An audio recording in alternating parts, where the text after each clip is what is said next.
नमस्कार श्रोते हो, तुम्ही ऐकत आहात स्पर्श तुझ्या प्रीतीचा भाग 35. सकाळी प्रल्हाद आणि शारदा आपल्या परतीच्या प्रवासाला निघाले होते. शारदाची आणखी काही दिवस थांबण्याची इच्छा होती, कारण प्रल्हादचा सहवास तिला आवडला होता. पण यावेळी त्याचं मन शेतीकडे लागलं होतं, त्यामुळे ती शांत बसली. कारमध्ये बसल्यानंतर शारदाने आपला मोबाईल हातात घेतला आणि डोक्याला हात लावला, कारण ती मोबाईल चार्ज करायला विसरली होती. तुमचा मोबाईल द्या ना, इथे आल्यापासून आपण आईंना कॉल केलाच नाही, त्या काळजी करत असतील, शारदा म्हणाली. म्हणून त्याने आपला मोबाईल दिला, पण त्याच्या मोबाईलला रेंज नव्हती. आईला सांगा आपण निघालो आहोत, प्रल्हाद म्हणाला. तुमच्या मोबाईलला रेंज नाही आणि मी मोबाईल चार्ज करायला विसरले होते. असेही आपण घरी चाललो आहोत, त्यामुळे असू द्या. शारदाने कार स्टार्ट केली व दोघेही घरी जाण्यासाठी निघाले. देवीचं दर्शन झालं होतं. तिने प्रल्हादला वचन दिल्याप्रमाणे ती त्याच्यासोबत नवीन सुरुवात करणार होती. त्यानंतर ती कधीच त्याला स्वतःपासून दूर करणार नव्हती. तिलाही आपला संसार सुखाचा व्हावा असे वाटत होते, त्यामुळे तिच्या डोक्यात एकसारखे त्याचे विचार येत होते. सकाळी सुलोचनाबाई यांनी दरवाजा उघडला. बाहेर चांगलंच पाणी साचलं होतं. अवकाळी पाऊस पडला होता, त्यामुळे पिकांच्या काळजीने त्यांना रात्रभर झोप लागली नव्हती. असं काही होईल हे त्यांना स्वप्नातही वाटलं नव्हतं. पण निसर्गाच्या पुढे माणसाला जाता येत नाही, त्यामुळे त्याला कोणीही थांबवू शकत नाही. म्हणून पुढे जे काही होईल त्याचा सामना करणे गरजेचे होते. मालकीन, मालकीन, घोर अनर्थ झाला आहे. रामा धावतच आला. त्याच्या डोळ्यातून एकसारखं पाणी पडत होतं. रडून काही होणार नाही. पाऊस पडणार आहे हे आपल्याला आधीच माहीत असतं तर कापणी झाल्यानंतर पिकं रूममध्ये ठेवायला सांगितली असती. आता जे नुकसान झालं आहे आपण त्याला काहीही करू शकत नाही. याआधी कितीतरी वेळा सुलोचनाबाई यांनी अवकाळी पावसाचा सामना केला होता. तुम्ही आधी शेताकडे चला, मग तुम्हाला समजल मला काय सांगायचं आहे. रामा मोठमोठ्याने रडायला लागला होता. तितक्यात सोनाली, अक्षय आणि अनु बाहेर आले. आई, काय झालं? हा असा का रडत आहे? अक्षयला काहीच समजत नव्हतं. रामाचं वागणं पाहून सुलोचनाबाई समजून गेल्या होत्या की काहीतरी अघटित घडलं आहे. गाडी काढ अक्षय, आपल्याला शेतावर जायचं आहे. सुलोचनाबाई चांगल्याच घाबरल्या होत्या. सर्वजण गाडीमध्ये बसले आणि शेताच्या दिशेने निघाले.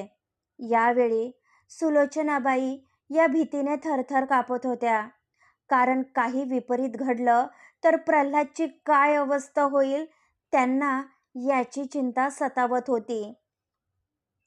सर्वजण शेतावर आले. समोरचा नजारा पाहून सुलोचनाबाईंचा श्वास आतमध्ये कोंडला गेला. ते चक्कर येऊन खाली पडणार तितक्यात अक्षयने त्यांना सावरले. आई, सावर स्वतःला. अक्षयने त्यांना खडकावर बसवले. अरे माझ्या कर्मा, हे काय अघटित घडलं देवा. माझ्या पोराच्या कष्टाचं तू हे फळ दिलं. त्या बिचाऱ्या पोराने दिवस रात्र घाम गाळून कष्ट उपसले, तुला एकदाही त्याची कीव आली नाही. सुलोचनाबाई मोठमोठ्याने रडायला लागल्या होत्या. म्हणून अनुचे डोळे भरले होते. नको ना रडू आई, काही गोष्टी आपल्या हातामध्ये नसतात. अनुने त्यांना मिठी मारली. तसा संपूर्ण गाव तिथे जमा झाला. अरे, हे कसं काय झालं? शेतामध्ये पाणी साचलं कसं? गावातले शिर्के म्हणाले. त्यांची पण भातशेती होती.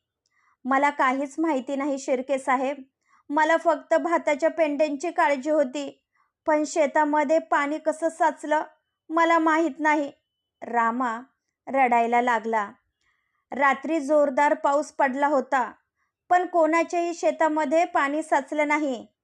आमचं नुकसान झालं, पण पिकं आडवी पडली नाही. प्रल्हादच्या शेताची नासाडी कशी काय झाली हे समजत नाही, शिंदे म्हणाले. गावकऱ्यांना प्रल्हादचं वाईट वाटत होतं, कारण त्यांच्यापैकी सर्वात जास्त कष्ट करणारा एकटा तोच होता आणि त्याच्यासोबत ही अघटित घटना घडली होती. ओ गॉड, आत्ता मला समजलं की शेतकऱ्यांचे वाईट दिवस कसे येतात. म्हणजे आता ही सर्व पिकं खराब झाली. भाऊजीने जी मेहनत घेतली होती ती सर्व व्यर्थ गेली. हॉरिबल आहे हे. सोनालीचा स्वतःच्या डोळ्यांवर विश्वास बसत नव्हता. हेच कारण होतं म्हणून मी दादाला शेती करण्यापासून रोखत होतो, पण त्याला स्वतःची जिद्द पुरी करायची असते, अक्षय म्हणाला. यावेळी सुलोचनाबाई उत्तर देण्याच्या मनस्थितीत नव्हत्या, त्यामुळे त्या शांत बसल्या. यावेळी त्यांना फक्त प्रल्हादची काळजी वाटत होती. गाडीने गावची वेस ओलांडली. आजूबाजूला पाऊस पडण्याची चिन्ह दिसत होती, त्यामुळे त्याच्या मनामध्ये अनामिक भीती दाटून आली होती. भीतीने त्याच्या कपाळावर घामाच्या धारा वाहत होत्या. पाऊस पडला आहे, आत्ताच्या आत्ता गाडी शेतीकडे वळवा. यावेळी शारदा ड्राईव्ह करत होती. पाऊस पडला म्हणून काय झालं, आत्ताच तर आपण आलो आहोत. आधी घरी जाऊन आराम करूया, त्यानंतर शेतीवर जाऊ.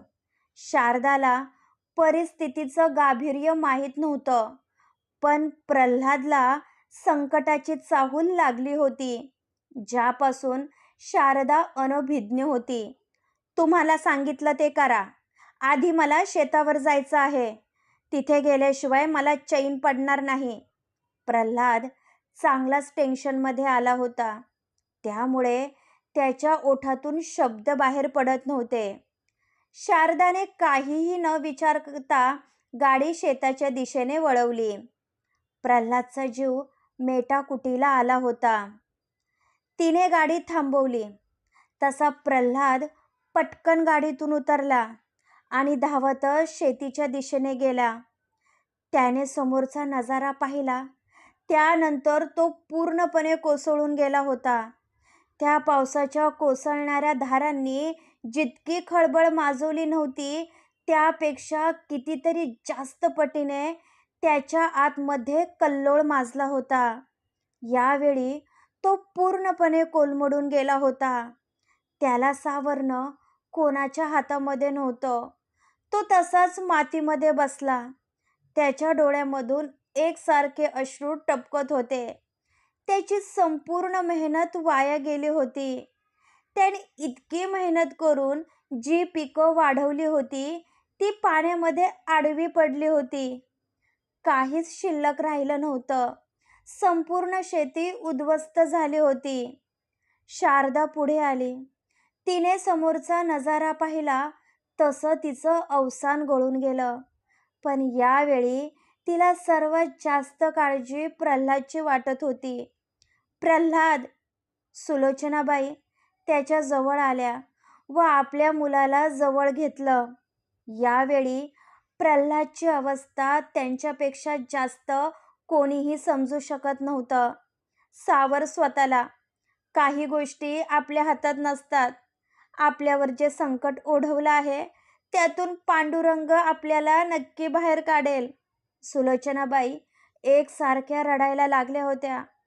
पण प्रल्हाद अजूनही भ्रमिष्ठासारखा एकटक समोरच्या शेतीकडे पाहत होता. पाण्यात आडवी पडलेली पिकं त्याच्या डोळ्यासमोरून जात नव्हती.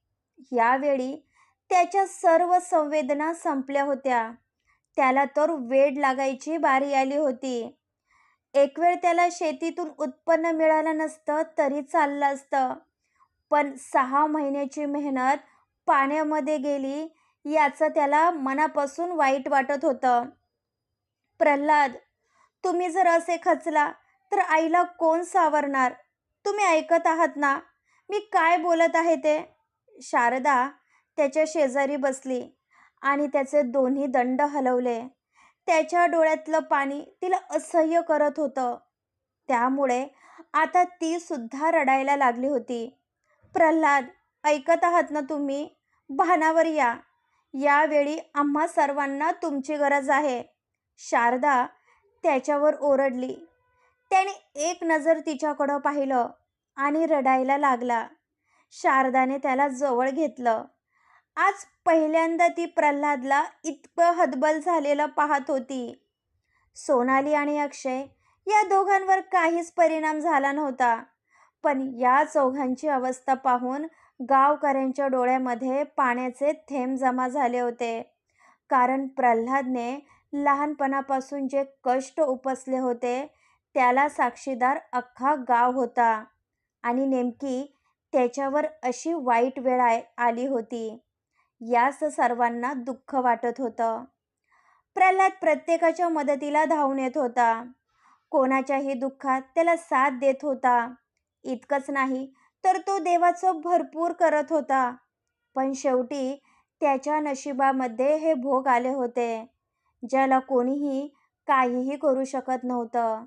शेवटी परिस्थितीपुढे माणसाला हार पत्करावी लागते, हेच खरं होतं. प्रल्हादही याला अपवाद नव्हता. ही फक्त पुढे येणाऱ्या संकटाची चाहूल होती. त्याच्या नशिबात आणखी काय वाढून ठेवलं होतं यापासून तो अनभिज्ञ होता. शारदा स्वयंपाकघरामध्ये सुलोचनाबाईंना मदत करत होती. कालपासून घरात चूल पेटली नव्हती. त्यामुळे कोणाच्याही पोटात अन्नाचा कण गेला नव्हता.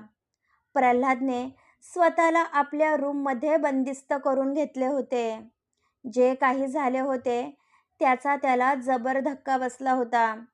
हे गे शारदा, प्रल्हादला जेवायला घाल. यावेळी तूच त्याला सावरू शकते. सुलोचनाबाई यांचे डोळे भरून आले होते. हे काय आई, तुम्ही अशाच रडत राहिल्या तर आम्ही कोणाच्या तोंडाकडे पाहायचं? निदान आमचा तरी विचार करा. अनु अजून लहान आहे. तुम्हाला असं रडताना पाहून तिचा जीव काय म्हणत असेल? शारदा त्यांचा हात हातामध्ये घेत म्हणाली. शारदाच्या बोलण्याने सुलोचनाबाई यांना धीर आला. प्रल्हाद कुठेतरी शून्यात हरवला होता. यावेळी त्याने बरीच स्वप्न पाहिली होती, पण त्याची सर्व मेहनत पाण्यात वाहून गेली होती. याआधीही बऱ्याच वेळा अवकाळी पावसाने नुकसान केलं होतं. त्या मानाने यावेळी बरंच नुकसान झालं होतं. त्यात प्रल्हादच्या जबाबदाऱ्या अजूनही संपल्या नव्हत्या. पण कितीही कष्ट केले तरी पैसा कमी पडत होता. त्यात जी आपदा आली होती त्यात होत्याचं नव्हतं झालं होतं. शारदा आतमध्ये आली तशी त्याची तंद्री भंग पावली. तिला प्रल्हादचं मनापासून वाईट वाटत होतं. कालपासून तुम्ही काहीही खाल्लेलं नाही. 2 घास खाऊन घ्या. शारदाने त्याच्यासमोर ताट धरलं. माझी खरंच इच्छा नाही. उगाच जबरदस्ती करू नका. प्रल्हाद अजूनही सावरला नव्हता. तिने जेवणाचं ताट बाजूला ठेवलं व त्याच्यासमोर शेतकऱ्यांचं आयुष्य किती खडतर असतं हे मला सांगायची गरज नाही. नैसर्गिक आपत्ती असो या बाजारभाव, शेतकऱ्याला प्रत्येक गोष्टीचा सामना करावा लागतो. मान्य आहे, यावेळी आपले जास्त नुकसान झाले आहे. पण शेवटी निसर्गाच्या पुढे देवालाही हार मानावी लागते. त्यात आपण साधी माणसं आहोत म्हणून खचून जायचं नाही आणि पुन्हा जोमाने उभं राहायचं. तुम्ही आणखी कष्ट करा. जो कष्ट करतो देव सुद्धा त्यालाच मदत करतो. तुम्ही या घरचे कर्ता पुरुष आहात. जर तुम्हीच असे खचून गेला तर आम्ही कोणाच्या तोंडाकडे पाहायचं? शारदाला त्याची अवस्था पाहवत नव्हती. तसा त्याने मोठा श्वास घेतला. याआधी बऱ्याच वेळा अवकाळी पावसामुळे नुकसान झालं होतं. त्यावेळी मी अशीच स्वतःची समजूत काढली होती. पण माझ्यावर आणखी बऱ्याच जबाबदाऱ्या आहेत ज्या मला पूर्ण करायच्या आहे. माझ्या चुलत्याने जेव्हा आम्हाला घराबाहेर काढलं होतं तेव्हा आमच्याजवळ राहायला झोपडं सुद्धा नव्हतं. मी हे घर कसं उभं केलं आहे हे माझं मलाच माहीत. अजूनही घराचे हप्ते फिटले नाही. त्यामध्ये अक्षयच्या शिक्षणाला बराच खर्च झाला होता. अक्षयला नोकरी लागल्यावर तो हातभार लावेल ही माझी वेडी आशा होती. पण त्याच्या पैशाच्या गरजा अजूनही संपत नाही. त्यात अनुचं शिक्षण आणि लग्न करायचं आहे. अनुच्या लग्नासाठी मी बरीच स्वप्न पाहिली आहे, कारण आजपर्यंत तिने कधीच माझ्याकडे हट्ट केला नाही. नेहमी मन मारत राहिली.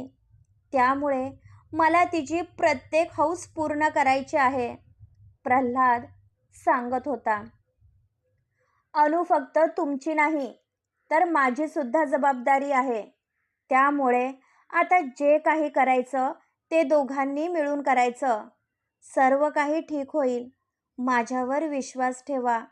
शारदाने एक घास उचलला व त्याच्यासमोर धरला. यावेळी तिचं मन दुखवणं त्याच्या जीवावर आलं होतं, म्हणून त्याने तिच्या हातून घास खाल्ला.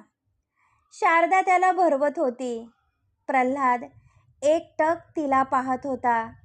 यावेळी त्याला शारदाचा अभिमान वाटत होता, कारण संकटाच्या वेळी तिने घरातील प्रत्येकाला जो आधार दिला होता तो खरंच कौतुकास्पद होता. नाहीतर एखादी दुसरी मुलगी असती तर अशा वेळी सासरच्या लोकांना दूषणे दिली असती. दरवाजावर टकटक झाली तशी दोघांची तंद्री भंग पावली. आत येऊ वहिनी? अनु बाहेर उभी होती. ये ना. शारदा सावरून बसली तशी ती आत आली. दादा, तुला भेटायला गावकरी आले आहेत. देहूगावचे तुकाराम काका पण आले आहेत, म्हणून आईने तुम्हाला बोलवलं आहे. अनु पण कोमेजून गेली होती, जे पाहून प्रल्हादला वाईट वाटत होतं. तो बेडवरून उठला व अनुच्या डोक्यावरून हात फिरवला. अजिबात काळजी करायची नाही. तू फक्त अभ्यासावर लक्ष द्यायचं. सर्व काही ठीक होईल. प्रल्हाद म्हणाला तशी ती शीन हसली. अनुचे आपल्या भावावर जीवापाड प्रेम होतं, जे तिच्या वागण्यातून स्पष्ट जाणवत होतं. क्रमश